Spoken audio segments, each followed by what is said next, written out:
Ito ang mundo ko. Light, camera, fashion. As a resident fashion blog, pag forma ang pinag-uusapan, expert ako dyan. Ako pa ako pinag-uusapan, ha? Eh, di ba ako pinag-uusapan to? Ay, sa course na yan. Georgia Fashion. Kaya Ano Georgia Fashion? Ano bang dapat kong malaman? Unang-una sa checklist natin kung paano maging isang certified Jejemon, ang tinatawag na Jejecap. Pwede.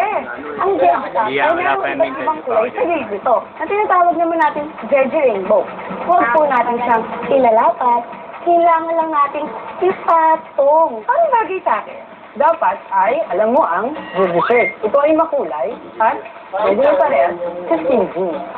Kaya kung gusto nyo maging Jejemon, pag kayo maraming tao, kailangan meron kang Jejemon shoes. Jeje niyan? So, Jejemon na ba ako? Jeje? Meron dyan, Kailangan ko muna malaman ang importance ng Jeje fashion para sa mga Jejemon. Ako si Alvin, tunay na Jejemon. Sa forma at sa gawa, in na in ka.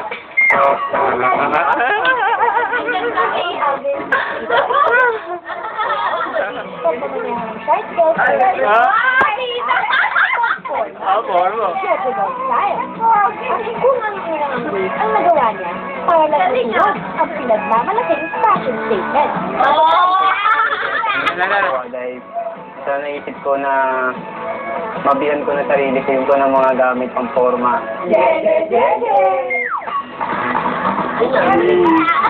Ako si Janine, 19 years old, isang tunay na Jeje fashionista. Dahil tapos sa pera, walang pambili si Janine ng pamporma niya. Kaya ang hobby mo yun, Jeje creates new Jeje outfits from her old clothes. Ang magating t-shirt na ito, pwede maging Jeje cord. O, di ba? Hindi naman kailangan ng masyadong mahal para lang ma-express or mailabas mo na ito, Jejemon. Tumitingin lang po kami sa mga bargain, tapos sa mga ukay-ukay, ganun. Yung mga damit na naiisip ko, ganun. Pinagsasama-sama ko sila. Tapos, pag magkakasama na sila, doon po ako nakakabuo ng idea.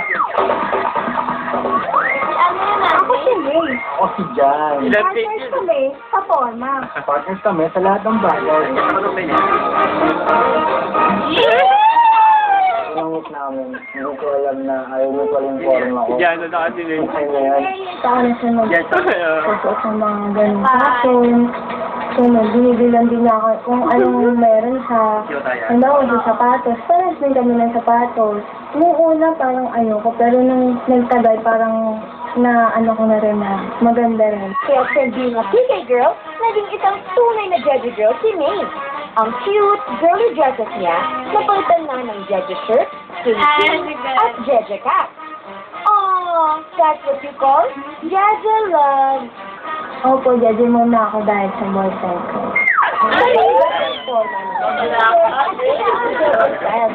Hindi pwedeng deadmahin. Dahil biyak na mapapalingon ng mga tao sa tingkat, kulay, burloloy, at pinang ng mga kasuotan yan.